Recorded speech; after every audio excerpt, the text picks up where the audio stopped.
meeting to order. Those willing and able, please stand for the Pledge of Allegiance. I Pledge allegiance to the flag of the United States of America and to the republic for which it stands, one nation, under God, indivisible, with liberty and justice for all.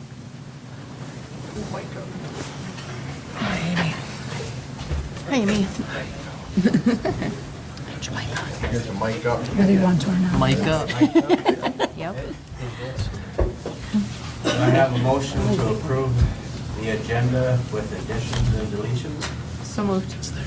Second. Katie, Lance? Any discussion? Any discussion? All those in favor of approving the agenda with the additions and deletions signify by saying aye. Aye. Those opposed, same sign. Hearing none, motion passes. We're going to move 6.7 up to right now, and after 6.7, we'll do 8.1. So, 6.7, Where's strategic planning, Jeff Olson, MSBA, 7.1 to me? 7.1. Oh, Yep. thanks. Sorry. There we go. 7.1. Thanks. I don't have a 6.7. No. We had talked about strategic planning and MSBA's services that they provide in this area. And there were some questions when we talked about that, about the timing. So I talked with Dr. Olson from MSBA to come down. And so he's here with us tonight to take us through. And if you have any questions to ask specifically of him. So thank you for coming tonight, Jeff. You're welcome. Good evening, everybody. Thank you for inviting MSBA to present our strategic planning process. So what I thought I would do tonight is just give you a little bit of background information about strategic planning and how the Minnesota School Boards Association got involved in that process. Take you briefly through the steps that we take in strategic planning and kind of the philosophy that we use, and really open it up to any questions that you might have that I can hopefully answer to help you better understand the process and product that we're after with strategic planning. So just by way of introduction, again, my name is Jeff Olson. I work as a consultant with the Minnesota School Boards Association. I worked with the Minnesota School Boards Association for the approximately 4.5 years. Prior to that, I had a 39-year career in the St. Peter school system as a teacher, curriculum director, high school principal, and 11 years as a superintendent of schools. I lasted in retirement 30 days and decided I had to do something to have some fun, so I got involved with strategic planning. And really that was about the time that the Minnesota School Boards Association got involved in strategic planning. And it came because member districts were looking at the world's best workforce legislation. And the world's best workforce legislation requires that school boards adopt a comprehensive strategic plan, that they involve community members in the planning process, and that from time to time they reach out and get the opinions of residents, staff, students, and others about the things that are going well and the things that might be done to improve particular school systems. So that's how we came to that process. We started in the fall of 2014 with 2 pilots about as far apart in Minnesota as you could possibly get. We were in Hills Beaver Creek, which as you well know is as far southwest in Minnesota as you can go, and then about a month later we were in the St. Louis County Schools, which is almost as far northeast as you can get. A little tidbit about the St. Louis County Schools: they happen to be the largest geographic school district in Minnesota, slightly over 4,000 square miles. Since that time we've worked in about 60 school districts.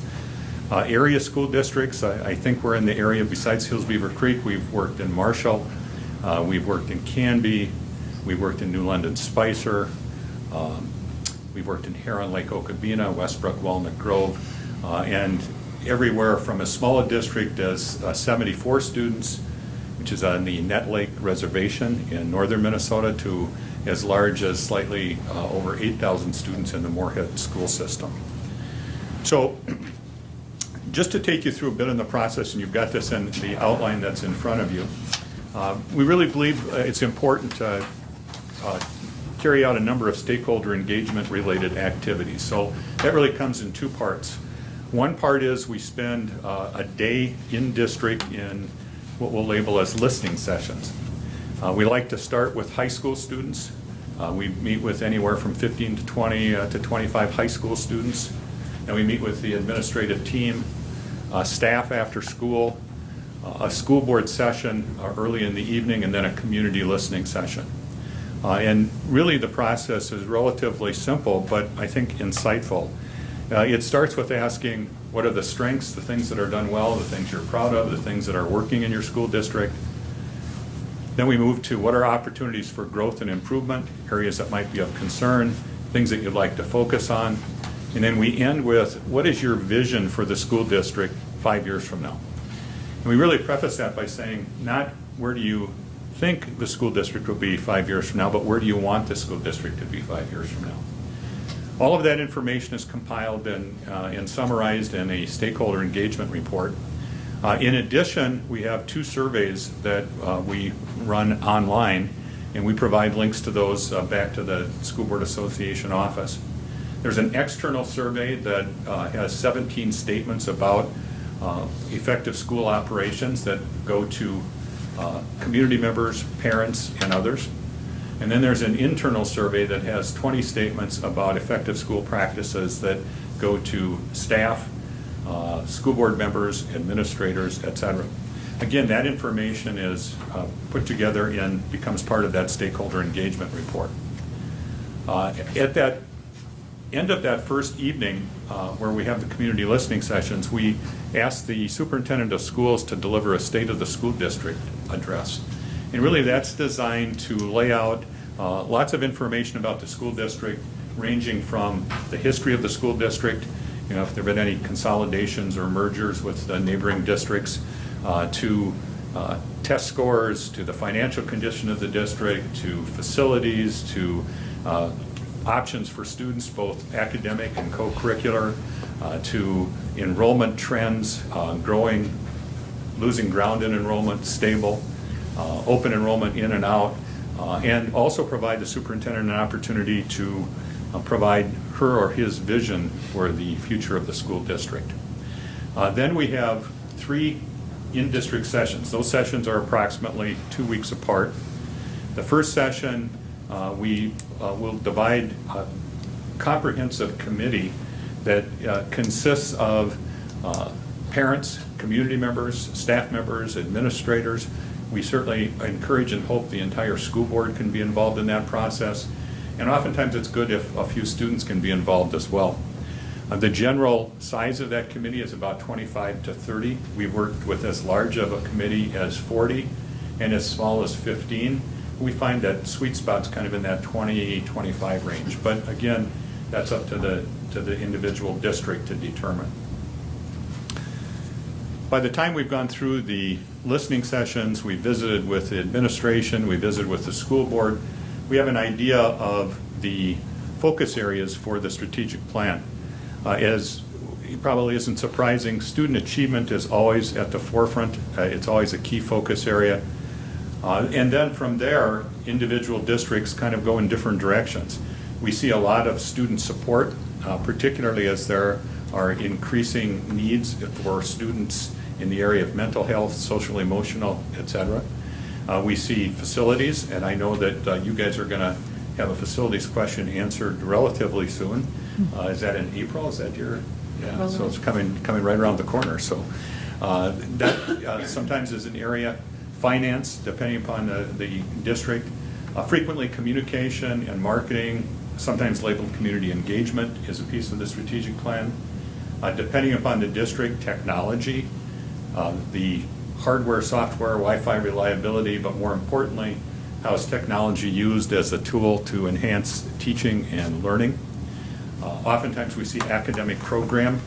One of the areas that we've really seen just in the last few years, it's really emphasized, is the whole idea of preparing students for regional workforce opportunities in the area of career and technical education and the trades, et cetera. We also, at times, will see a focus on engaging students in terms of not only the school day, but after-school activities, trying to increase the number of students who are involved. And again, that will be dependent on the information that's gleaned from listening sessions, surveys, and conversations with school staff, administration, and school board. So then those 3 meetings, the first meeting is focused on what we'll call a must-have analysis, where the information from the environmental scan, that being the listening sessions, the surveys, and the superintendent state of the school district address will be reviewed, and must-haves in those focus areas will be identified. So what are the things that you're happy with? What are the things that are opportunities for improvement? And in those areas, let's say student achievement, what's a must-have? What's something that you really want to focus on over the next 3 to 5 years? The second meeting, we focus on what we'll call foundational pieces. Those pieces would be, if you have a current mission and vision and belief statements, a review of those items, or a creation of a new set of belief statements, a mission statement, and a vision statement. And then the final meeting is establishing goals and objectives in each of those focus areas, depending upon the ones that surface as a part of that process. So I just want to point your attention to the document that in your packet called the Board Governance Model. So with the School Boards Association, we really believe that it's important to have a strategic planning governance document. And that strategic planning governance document includes beliefs, mission, and vision, but it also includes goals and objectives in generally 5 to 6 focus areas. That's the framework then for a strategic plan over the next 3 to 5 years. The important work, though, follows, and that is to turn the strategic plan governance document over to the superintendent and the staff to say, so now what are you going to do with this? And how are you going to put together really comprehensive action plans to make things happen so that you achieve your goals, you reach your mission, and you strive towards your vision? We'll then make sure that that document is in a form that you're comfortable with, ask that the school board adopt it, and approximately a year from the time we finish our process, we'll come back and say, so what did you do? And we're really clear that we're not the strategic planning governance police. We realize that we don't have that kind of power or authority. But we do think it's important to come back and make sure that the work that the school district, the community, the staff have put into a strategic plan is moving forward. Just as an example, I was up in Bagley about a week ago. That's a year after we finished their strategic plan, and they had outlined all of the steps that they'd taken in their various areas of the plan.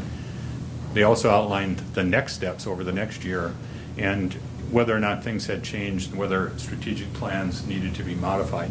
And as you might be aware, that's frequently the case because things do change, new mandates occur, et cetera. The start to finish of the process, from the beginning of the survey window through the end of the process, where we'll have the strategic planning governance document, depending upon schedules, is about 10 to 12 weeks, just to give you that idea. So that's kind of a quick up to down staircase, and what I really want to do then is turn it over to you to see what kind of questions you might have. We were wondering if there's a time of the year that's better to do something like this, like when school starts, when school, It's really dependent upon the district and dependent upon the kinds of things that are going on in the district. So we see a lot of fall. So start kind of in that, right after Labor Day with the survey window, a couple weeks after school has started, come in with the listening sessions, and then finish the process, approximately right before Thanksgiving. That's pretty common because then the administration and staff have a chance to outline plans, get things together, et cetera. Now, on the other hand, if a district has a operating levy referendum or a bond referendum that's going to be in the fall, then we encourage that process to be moved to the February, March, April timeframe. The other thing that we are starting to move with a little bit is some of the late spring, summer strategic planning. We haven't done that yet. We're going to be working in 2 different districts, Redwood area schools and Pine River Bacchus schools this summer. And quite frankly, I'm not sure how that's going to go. I mean, the thing that I worry about is a really nice evening, and people are saying, do I really want to go to the media center and I worry work on about- that strategic plan, or do I want to hang out by the lake, or whatever the case might be, so.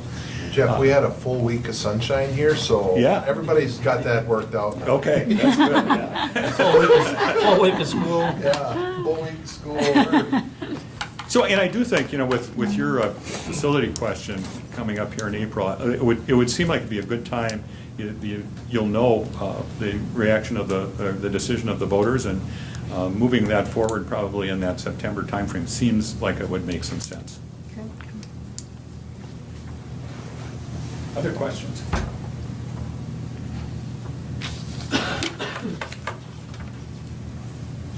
How long do the meetings usually last when they're in districts and the community members are involved? Yeah, well, we say 2.5 hours. We've learned this the hard way, by the way. We used to say, well, a little bit around 2 hours, and then we go 2 hours and 15 minutes, and people would be kind of upset with us. So we say 2.5 hours and finish in 2 hours and 15 minutes, and we look good. So, and what we've really seen is if you go much beyond that, people kind of fog over, particularly at the end of a long workday. So, it really is dependent upon the district. A lot of our meetings start at that 6 or 6:30 range, and you figure 2.5 hours. And again, we'll push relatively hard. We do a lot of small group work, but that time frame seems to work pretty well. Do you have a process as far as how the committee's formed?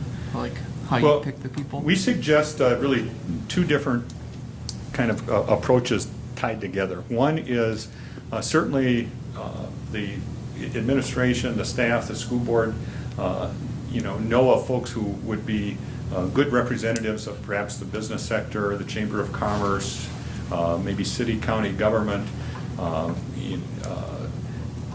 people who are interested and participate in school district decisions. So there's maybe an idea of tapping some people on the shoulder, but then we also suggest an open invitation. Because there may be some folks out there who you're just not aware of who would really be interested in participating in that process. So again, if you figure you've got your school board involved, administrator, staff, students, so you probably would have, right, 12 to 15 community parent representatives. That's kind of a good number. So do we need to go to all the meetings as school board members, or? We would encourage that. To- Yeah, we to would everyone? encourage that. Okay.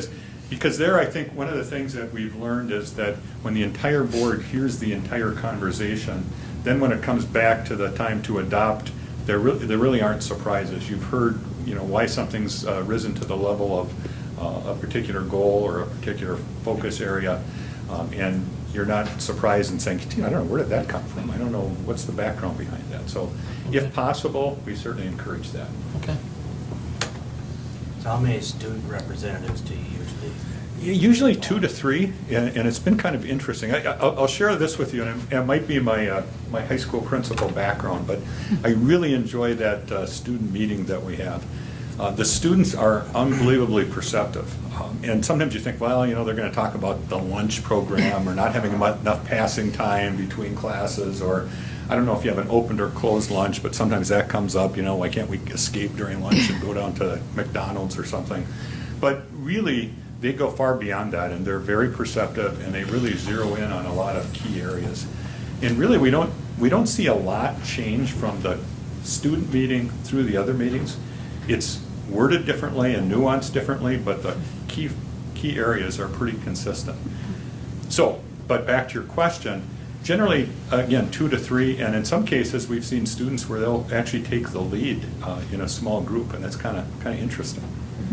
They're usually not shy. How young do you go with the student reps? Probably sophomore, junior, senior, that's kind of that area that we tend to see. Sometimes we'll tell them it's a good resume builder, too. Yeah, for sure. You've been part of a strategic planning committee in your school district. Okay, sure. Any other questions? Well, thank you for the opportunity to present our process, and if things work out, we'd certainly love to work with you on strategic planning this fall. Sounds good. Thank you. Thank you.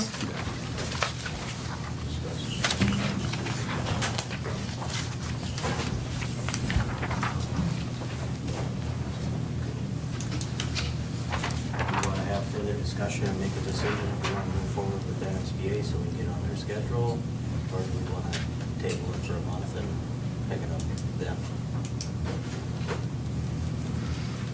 I think with the recommended timeline of September, we'd be okay with kind of nailing it down and putting it on the calendar. Okay, I agree. okay. Do I have a motion to hire MSBA for strategic planning and a start time? So moved. In September. Second? Second. Okay. Is there any further discussion? So we're doing in September, okay. We'll shoot for September, Okay, if it passes, hiring MSBA. okay. I just want to make sure the timeline. Okay, any further discussion? Any further discussion?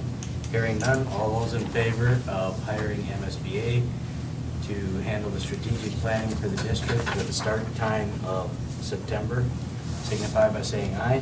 Aye. All those opposed, same sign. Hearing none, motion passes.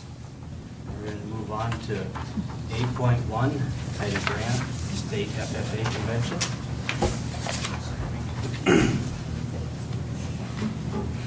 Good evening. Our state FFA convention is coming up at the end of April.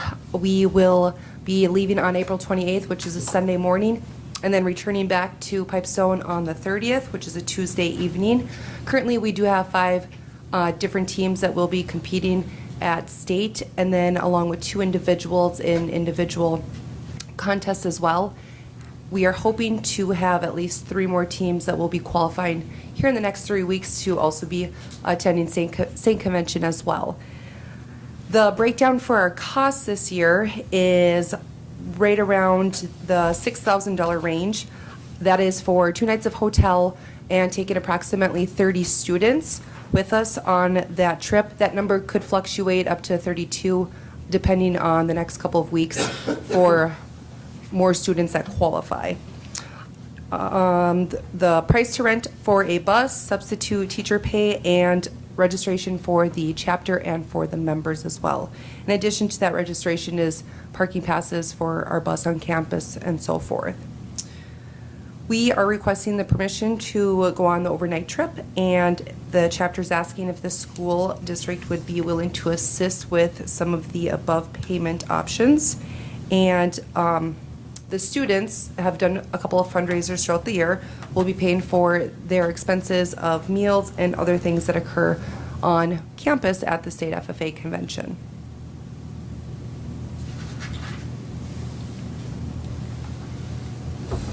I make a motion to approve So moved. sending them to the state FFA convention. Second. Lance and Katie? Any further discussion? How does this When- compare to previous years, cost-wise? The cost, I believe, is a little bit more. Our hotel rooms that we normally have stayed at the past few years jumped up in price, and that was about an additional $15 per room for each of those. But as far as the registration, that has stayed the same, and the bus rate, I believe, was the same as last year, too. How about the number of students going? We had 32 that went last year, and we for sure have 30 that we're taking this year. Might be a couple more, hoping to have a couple more that qualify in the next couple weeks at our region contest. So, Okay, Team-wise, we're up, down, same. about the same. We have our poultry team, parliamentary procedure, dairy foods, best informed green hand, and egg mechanics that have qualified so far. And then we have our livestock and meats evaluation, dairy cattle judging, and floriculture that will be between the next week to qualify. And if, for those of you that did not hear, our food science team had their state competition last week in Wilmer, and they did take first place. So they did really well. That was exciting. That's great. Proficiency awards, you got any? I bunch do of ha- Individuals going, or? I have a student that is going, Emily Nelson, for her garden SAE, and she's one of the, or was one of the top finalists out of the region that is going to move on to state. So. Good deal. And I also should mention, back in January, the end of January, we had 2 of our students that are sophomores that applied to be a regional officer, regional officers for the upcoming year, went through the interview process, and we have 2 that were elected to also represent Region 6. So that was exciting news for us as well. Sounds like big things coming Yeah. from that. Yeah. Yeah. Looking good. Congratulations. Thank you. The students put in a lot of work to get to that point, so, They do. but it takes good leadership to help them get there, so congratulations to you and your students. Thank you. Any other questions? No further questions? All those in favor of approving the FFA overnight trip and the cost to the district, signify by saying aye. Aye. Opposed, same sign. Hearing none, motion passes. Okay. Thank you. Then we will move back to. Yep. We'll move back to 4.1, visitors. Do we have any visitors, Deb? No. None? Okay. Then we'll move on to the consent agenda. 5.1, approve the minutes of the regular school board meeting of February 25th, 2019. 5.2, approve the minutes from the work session meeting of March 5th, 2019. 5.3, approve the minutes from the work session meeting on March 12th, 2019. 5.4, approve contracts and work agreements with Ryan Wellenberg, 7th grade baseball, Micah Thiessen, B-squad baseball coach, and Nathan Elfson, assistant baseball coach. 5.5, approve gifts to the school. 5.1, Christ the King Lutheran Church, donation of $100 for wellness room. 5.5.2, Shapco Foundation, donation of $500 for safe routes to school. 5.6, letter of resignation from Tanya Zek, HR. 5.7, letter of resignation from Rhonda Schubert, paraprofessional. 5.8, letter of resignation from Nicole Hartke, paraprofessional. Do I have a motion to approve the consent agenda? So moved. Marcy, do I have a second? Second. Randy, any further discussion? I just, again, like to thank Christ the King Church and the Shopko Foundation for their donations to the school district, and then also like to thank Tanya Zek. She's been with the district for 3 years in HR and payroll, and has done a really good job, been a very dependable employee, so, from the district office. So thank you to Tanya for her years. Okay. Any further discussion? Hearing none, all those in favor of approving the consent agenda signify by saying aye. Aye. Those opposed, same sign. Hearing none, motion passes. 6, administrative reports, 6.1.1, Jackie. Budget year to date, we're at 64%. Last year, we were at 66%. Looks like we're on track. I had a few budget transfers. Other than that, anybody have any questions? Green, yellow, red. Green. Okay. How was that? Just checking you. Okay. Anybody have questions for Jackie? Anybody? None? Okay. We'll move on. 6.1.2, Corey. Hi, everyone. As typical this time of year, we're wrapping up the end of the quarter on Wednesday. We've got a lot of new activities, finishing up some other ones, and we really start thinking about graduation this time of year, which is one of my requests, recommendations later on. But mostly, I just wanted to let everybody know that I was able to attend School Climate and Discipline Conference recently, and some of the key things coming out of that conference were just the overall emphasis on working with students and understanding where students are coming to us from, and the challenges that they enter school with on a daily basis, and ways in which we can more effectively work with our young people each day. One of the more insightful speakers was a guy by the name of Larry Thompson, and he really put it into context when he said, how do we coach the challenging moment every teacher experiences with the goal of keeping the student in the classroom? And he defined that as a 3-minute interaction when a student is starting to challenge that teacher on whatever situation, whether it's just put your cell phone away or whether it escalates further than that. And how do we really learn to respond well in that situation? So I really enjoyed listening to and finding out some of the strategies that he's utilized and promoted. And it's really encouraging when you see people have success, not just in a general school or an alternate learning center, but also have gone into the prison system and worked with youth in those areas and have had success there. So a couple other ones. One was really taking a hard look at how we do what we call in-school detention and trying to figure out a better way to move away from time as a solution to a problem, because time doesn't solve the problem, and we need to get to the root of what the real issue is and find a better way to work with kids. Listen to Principal Brudi Kafele and some of the things that he's done to turn around more urban-based schools in New Jersey. So it's really interesting listening to urban schools, even though we're a small rural school, and how the climate and culture impact academic performance, as well as how equity, the emphasis on equity when we work with our students, but also as being reflective of who the student is.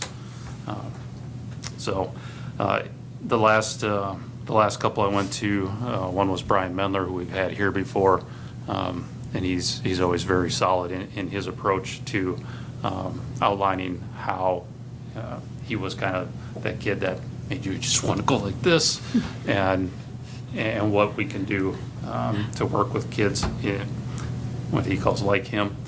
And then Dr. Ruby Payne, who's done a lot of prominent work with what she calls emotional poverty. And she gave just a lot of information in a short amount of time. And so my head was kind of spinning at that one. But it was really relevant information with a lot of different techniques. So just very excited to be able to listen and take in some things and have some conversations with the people there, but also did talk to some of the presenters and just kind of pick their brains a little more. So I'm excited to share some of those things with our staff, and hopefully we can just keep working with our kids in positive ways and move them in the right direction. So that's mostly what I have, unless you have questions. What alternatives to detention did they have? What other ideas? Well, they were a little limited on time in that session, but it was basically not having an in-school detention room, but having more of an area where you work at some techniques to calm the student down, and then depending if it's a boy or a girl, and it matters on how you work with them. And then looking at the responsibility factor. How do you help the student break down the situation, know what was right and what was wrong, and then put that responsibility on them to come up with a solution, and utilize your time in that manner versus you're going to sit here till the end of the hour or the end of the day, and then everything will be just fine and you can go back in the classroom. So it was really trying to shift the responsibility of the student, or responsibility to the student in how they think about the situation, process it, and then working to get them to go make it right. So how do they talk to the teacher then before they get to go back into the classroom? So when they've reached that point of being removed, and if we look at ISD or ISS as a solution, what can it actually look like, and how do we work with them? Very interesting. I think, just to add to that, I think, kind of the old, or I shouldn't say the old, I think that, in traditional education, they felt that punishment is how you change and modify behavior. And this is really more about teaching about what's going on and what decisions people make, and how do we help children to learn from that, because a lot of times we do know right and wrong, some people don't, and so we need to process that. So simply not addressing what happened and just handing out a consequence, we're finding it's not changing behaviors. Right. And so we have to start breaking away from this notion that we're going to punish someone by taking their time away. That isn't working. So, next question is how do you Right. move in that direction and help people to think too? Yeah. There's other skills there too. I've dealt with it. It's tough. Biggest issue is the kid has to be willing to calm themselves and listen and try and come with a solution, which if you can accomplish that, you've accomplished a lot. That takes trust, that takes respect, a lot of different things that go into that. And that was one of Larry Thompson's key points, was academic success is directly related to self-control. And how do you help a student regulate and develop those skills of self-control? Going to one of his seminars in April, taking a couple teachers with me, so good. Any other questions for Corey? No? Okay, we'll move on to Tony. Hi. Hello. I have a couple things. First thing is I did our Reading Corps grants again for this year. And we were awarded, again, our K-Focus in our first grade, full-time Reading Corps tutor. And then also we were awarded a preschool, full-time and part-time, and also a second grade full-time and part-time. And the reason why I asked for a full-time and a part-time for preschool and second grade is we've had a really hard time filling those positions the last couple of years. And I thought maybe if we could even just get at least a part-time, that would be a good thing. At least we'd have somebody there to help with tutoring some of our kids that need that extra little boost. And so that's kind of where we are with that. So those were approved, and we'll wait and see who we get for some candidates for that. What's the requirement, or what do you need to have to be in that position? Reading Corps actually does a lot of the pre-interviewing, and then the final interview I sit in on and talk with them, and then we discuss different things. There really isn't, I mean, they have to be over 18, of course. Right. And they do all the training for them Cool. and train, so anybody is really eligible to be a Reading Corps tutor, so. Is there special funding for these positions? Like, how are they paid for? Well, it's like a grant, so they get, the AmeriCorps, Reading Corps gives them different, they get like a living expense, and they get like daycare paid for and that kind of thing. And there's other different benefits to doing that. So we provide the space, we provide the computer, we provide the file cabinet for their kids to keep their confidentiality files of their kiddos that they work with, and so, yeah. So that's that, and then the other thing is we had kindergarten roundup on March 8th, and we actually had a pretty good turnout. There was only a few that didn't show up, and we're working on finding if they've moved or if they're going back to preschool, and so we're in the process of that. So right now, with our junior K moving into kindergarten, and our new kindergartners will be at about 96 kiddos for next year. Again, that could change, so. So is that figuring anything for holdovers from this year's? No. kindergarten? Nope. That's just strictly what we got from kindergarten roundup, the actual roundup, Yeah. and then the moving of the junior K to the kindergarten. How many are in there now? Do you know? I guess I can look it up. 102. 102? Oh, so it's pretty close. So that 96 includes the ones that will be moving up in junior K? Yes, How many right are in now. junior K right now? 14, I believe. So how many are you trying to figure out on yet? About 10. Okay. So you could easily be well over 100 or? Good. Yep. So, Okay. Is that kind of our average? it's been about 96, 98, anywhere around that 100 range it's been last couple of years. Yep. I have 80 going to first grade.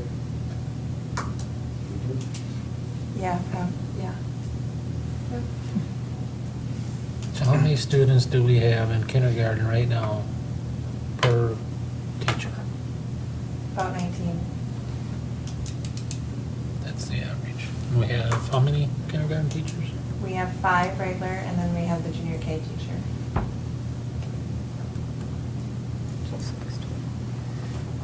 Some have 20. Okay. Yep. And we just got a new one, so, new kindergartner. Just now. Yeah, just this, Oh, really? this Wow. last week. Huh. Yep, Hmm. so. Yeah, it is. Yep. Well, that's So. good. Okay. So what do we normally have?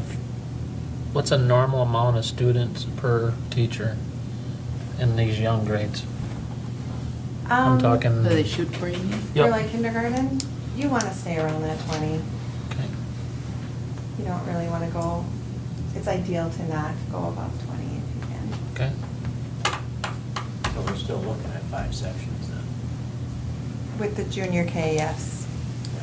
for next year. Yeah. Mhm.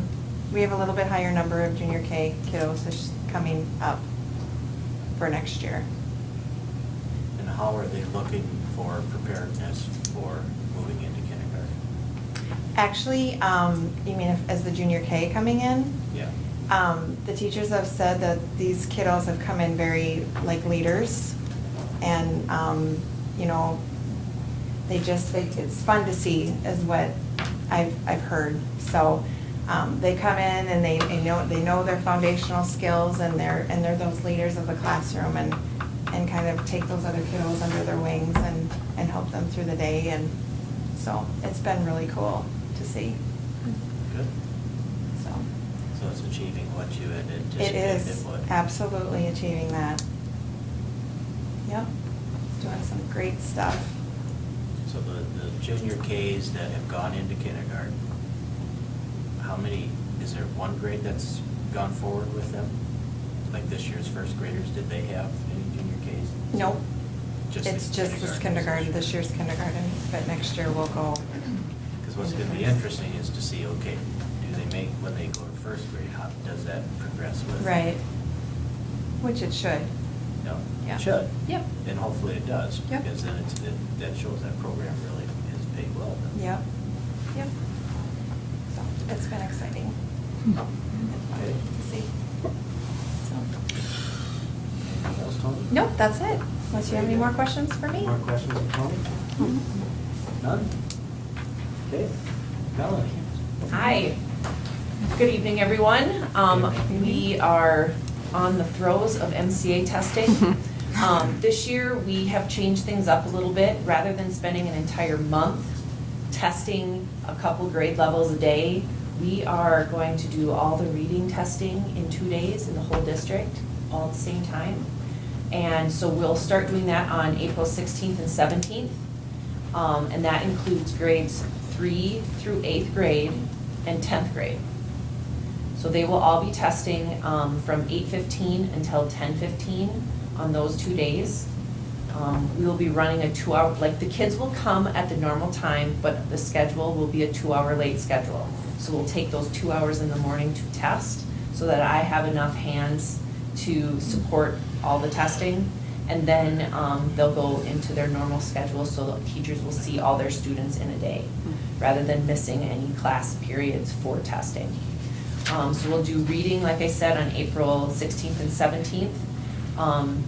Now we have some juniors and seniors who will not be required to be at school those days until 10:15, because then we can use all of those teachers. So their day will start at 10:15.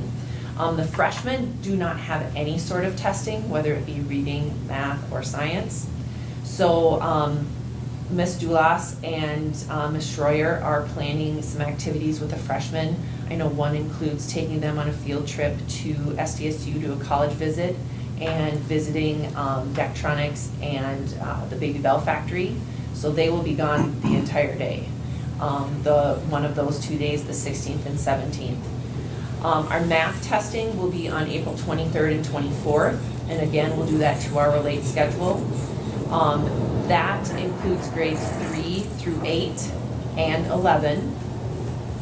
So the seniors and the sophomores won't report to school until 10:15 on those days. The freshmen, again, will have an activity yet to be determined. And then our MCA science test will be held during science class hours. It only includes 5th grade, 8th grade, and our high school biology class. So they'll take those on April 30th and May 1st during their science class hours. It also takes a large capacity of internet to do the science test. So we have it spread out that there's only 1 hour when there are 2 class periods taking it. So the system won't get compromised. Because we're doing all the testing at one time, we are doing an infrastructure test on Friday. So we'll have 580 students hitting the system at 9 a.m. to see what happens. Can it handle it or not? It'll also give the kids a time to, get into TestNav, remind them how to turn off their Chromebooks all the way so that any updates can happen when they restart it, so that they have the accurate TestNav place on their computers. And it's good for staff too to see, okay, here's what's going to happen. Is this what's going to be able to be done? Are we going to need to make changes before April 16th? So I'm pretty excited for Friday to happen. Other than that, we are planning to have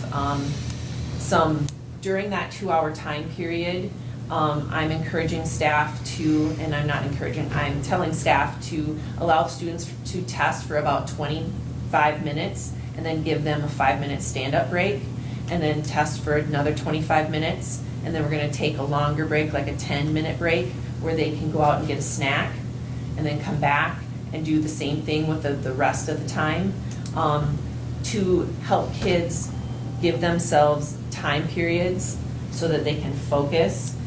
Last year, we had a lot of students who just raced right through the test, and so then the second day of testing, we're like, what are we going to do with all these kids who are done, and did they really do their best? Did they really take their time and put forth the effort? So we can't tell students you can only answer questions through a certain section. We cannot do that, but we can adjust their times. So that's what staff will be directed to do during those time periods. Plus, we'll have an opportunity to get them a snack, get them up and moving, get to the bathroom. So those things aren't on their minds. Do you have any questions about MCA testing? So I don't know if this is a concern or not, but when you do the 2-hour late starts for those, can those students still come on the bus thing and hang out here? I mean, there's an area for them to hang out if they do have to come on the bus, and We can have them in the cafeteria. okay. They will not be allowed in Right. the learning spaces. And we'll probably have to assign a para or someone out there.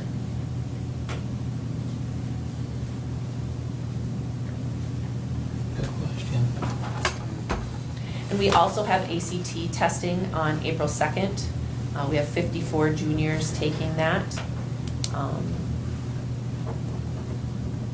They'll be doing that from 8:15 until about 12:55, and they have scheduled breaks and, yeah, so don't have to plan too much, but.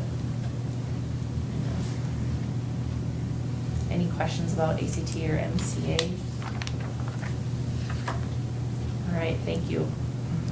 Thank you. Okay, thank you. Move on to 6.2, school board members, as well as proposed 2019-2020 school calendar. As lead on negotiations, I'd like to say the teachers have filed their intent to negotiate, but they don't want to start until later on in the spring or early summer. Other than that, that's about all I got for the committees. Calendar committee. Yep, calendar committee met twice, once with teachers, just to hear, well, there's a representative, I shouldn't say, well, they were all teachers, representative from each school, and they had kind of compiled an email from their school building regarding if they had any, different, I guess, ideas or suggestions for us for the new calendar. And so we took those all into consideration, and the second meeting, we, Ms. Walnuts and Mr. Anderson had a calendar ready for us. We did a couple just minor changes, and this is what we came up with. Maybe just to highlight, we have, for next year, we're proposing 173 student days rather than 174. The reason for that is this year we had, I think it was 16 early dismissals. No, 12. 12 early And we dismissals. dropped it to 8 early, so we have 4 less early dismissals. And so we thought because of that, we would utilize that in August. So that extra teacher day really kind of attributes to our open houses and those things, because we just feel like we were scrunched too much in there. So that's kind of where we moved. So we dropped a student day and put it to that before school in August time. The calendar works out where we're done, again, pretty handily in May. So just had the opportunity. So overall, this is where things are at.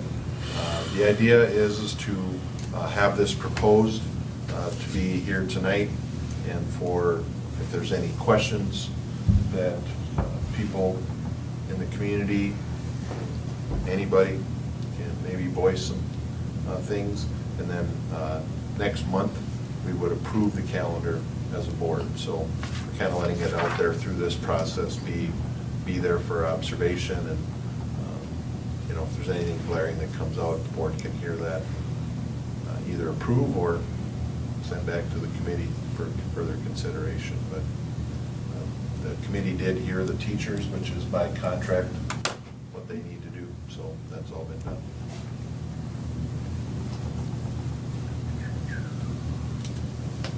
Otherwise, I think that's it for the board. Mhm. Yep. Okay. Anything else? Okay, we'll move on to 6.3, superintendent. Just enrollment is still fairly stable, went down 2 students, but we've stayed fairly level through the winter. I was at the day at the Capitol for the Superintendent's Association. That was good to hear kind of what's happening down there. I think it's going to be kind of interesting spring here to watch. I think they want to fund education and so show some increases for us on the general formula. Special education is an issue. They're really proud of the snow day stuff. Still trying to figure out exactly what that means, but because our district and many others have already accounted for and are making up most of the days, and we have calendars that are built for this. So, but if there's crazy things that happen here through the spring and they give us, they're not going to hold us harmless for some of those days, that'll be nice. And then I've been out and about, and a number of board members have been with me to different organizations, groups, and been out talking about the building bond issue. And overall, I'd say there's been some really good questions. We've been able to answer all questions, and Very positive. very Yeah, I feel positive really good, for the ones the I've most been to. part. There's always going to be some questions and Right. some people who disagree, but for the most part, everybody feels like this is moving forward. So we got about 2 weeks, and we're gonna see how things go. So I guess just a reminder to our public to remember to vote. We can vote now in the district office or absentee. And then, of course, on April 9th at St. Leo Church is going to be the election, so. And isn't there a Saturday that the district office is gonna be open too? Is that the, April 7th, Deb will be here that morning. April 6th. and that's from what time? 8 to 12. 8 to 12. Okay. Sorry for mixing up dates. April 6th. Is there a certain door they have to come in then? Or what's gonna be open, or? I can open both sides. I can Oh, open Circle okay. Drive on the west as well. Otherwise, that's it for me. Okay. We'll move on to 8.2, approve payment of regular monthly bills. Do I have a motion to approve payment of monthly bills? So moved. Katie? Second. Amy seconded. Is there any discussion? Any discussion? Any discussion? Okay, hearing none. All those in favor of approved payment of regular monthly bills signify by saying aye. Aye. Those opposed, same sign. Hearing none, motion passes. 8.3, approve treasurer's report for February. Do I have a motion to approve treasurer's report for February? So moved. Randy, do I hear a second? Second. Marcy? Any discussion on the treasurer's report for February? Any discussion?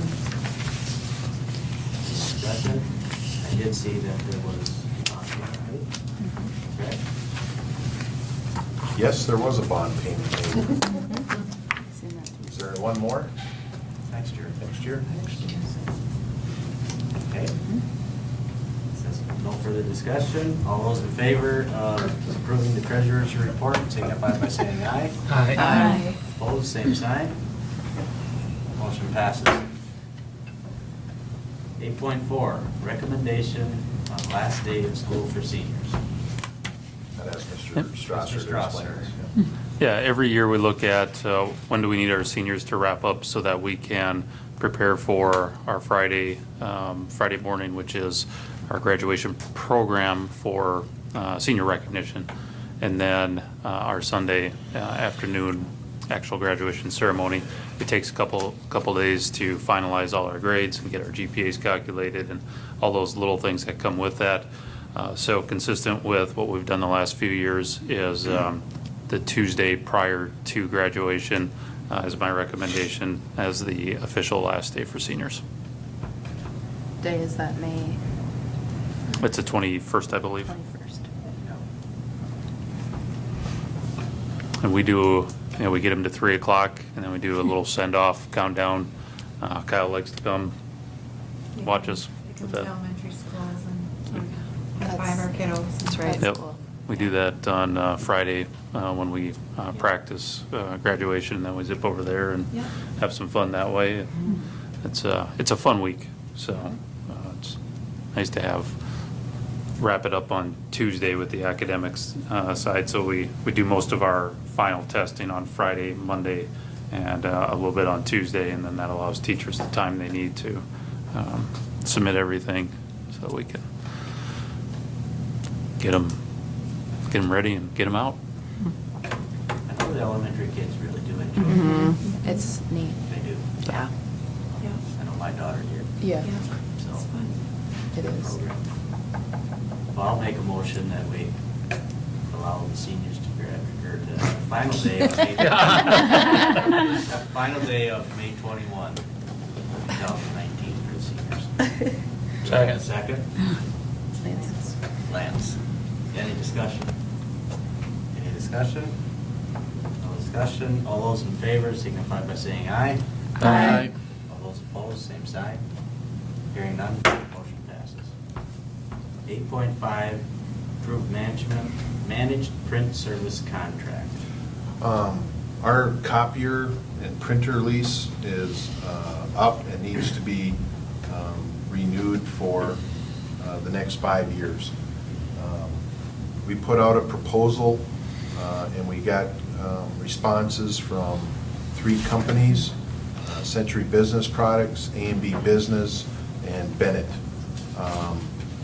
Got those information, and today I received some questions from one of the vendors in regards to the process and what happened, or some of the communication that's gone on with that.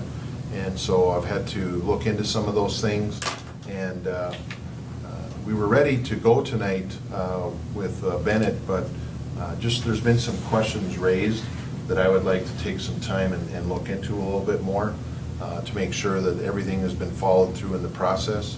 So I would change my recommendation tonight to that you table this until our April meeting, and at that point I'll have all of those things straightened out and a decision will be made. This is for starting July 1, so we are plenty ahead of time, even though we'd like to get going with that, but that would be my recommendation to the board tonight. Okay. Do I have a motion to table the approved managed print service contract So until moved. the April meeting? So moved. Katie Second. and Randy, is there any discussion? Any discussion? Any discussion? Hearing none, all those in favor of tabling the service, print service contract until the April meeting signify by saying aye. Aye. All those opposed, same sign. Hearing none, motion passes. 8.6, notice to negotiate from teachers. Teachers every year in any type of bargaining unit will send a letter to the school district saying that they are ready to negotiate. The teacher's contract is good through June 30th of this year, and then we would look to negotiate another 2-year contract with the negotiations committee. They don't have anything urgent right now, so I think they would be looking like we normally do, like to see when the legislative session ends in May, where things are at, and then we would begin that process. So basically, the board just needs to know that they're ready to negotiate. The committee is in place, and so as we get closer, I will work to schedule when we have those meetings, and the negotiations team will do that. So I don't think we need to do anything with that, just as a notice, so. Okay. Okay. We'll move on to 8.7, reimbursed resolution for bond referendum. Basically, what this is we're incurring some expenses right now with the notifications that we have to send out, the mailings, some of the work that's being done by ISG, all of that, where we've paid a few bills, and we would like that to go back onto the bond, so the bond would, because we're paying this out of the general fund right now, so we want to be able to reimburse the general fund from the bond for this bond work that we're doing. So this is a resolution that you need to pass in order for us to do that. It can only go back on expenses in the last 60 days, so it isn't like you can reimburse the assessment they did back in 2017. This is only for the work that's been done in the last 60 days, so I recommend that you approve that resolution. Okay, do I have a motion for the reimbursement resolution for bond referendum? So moved. Randy, do I hear a second? Second. Marcy, any discussion? Any discussion? Any discussion? Hearing none, do we need to read the resolution, Deb, or? No. Okay. All those in favor of the reimbursement resolution for the bond referendum signify by saying aye. Aye. All those opposed, same sign. Hearing none, motion passes.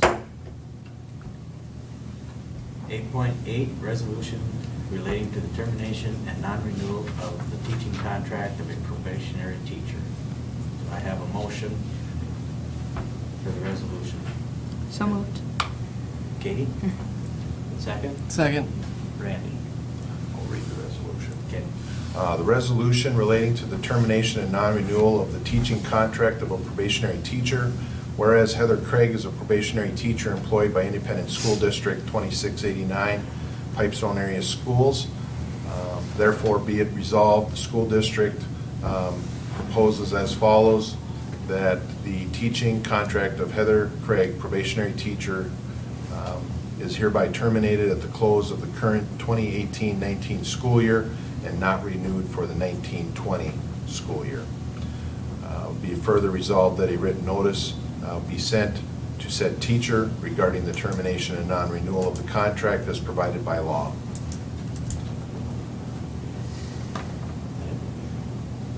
The board has reviewed and hereby approves the letter to be sent to the teacher, which we have already in place, so. Okay. For this, we will require a roll call vote. So I will start with myself. Yes. Randy? Yes. Marcy? Yes. Katie? Yes. Lance? Yes. Amy? Yes. And Brad is absent. The motion passes. Move on to 8.9, resolution relating to the termination and non-renewal of a teaching contract of a probationary teacher. Do you have another one you need to read, Lynn? I will read the resolution. The resolution relating to the termination and non-renewal of the teaching contract of a probationary teacher, whereas Megan Moore is a probationary teacher employed by Independent School District 2689, therefore be it resolved, the school board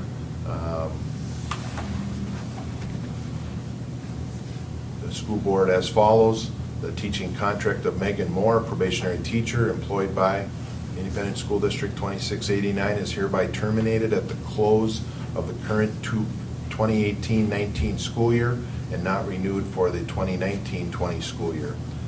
Be it further resolved that a written notice be sent to said teacher regarding the termination and non-renewal of the contract as provided by law. The board has reviewed and hereby approves the letter to be sent to the teacher. Okay. Need a motion and a second. Do I have a motion relating to the resolution of the termination and non-renewal of teaching contract? So move. Lance, do I have a second? Second. Randy. This also requires a roll call vote, so I will start again with myself. Yes. Amy? Yes. Lance? Yes. Katie? Yes. Marcy? Yes. Randy? Yes. Motion passes. Brad is absent. Move on to 8.10, 2018-19 calendar adjustments. Can I promise that this is the last calendar adjustment I ask you to make this year? You can promise, but I will keep it. Oh, we had a I'm not big gonna hold my storm in breath. April last Yeah. year. No. In Yeah, we're not March, talking about in March, we did have another cancellation on March 4th that needs to be accounted for.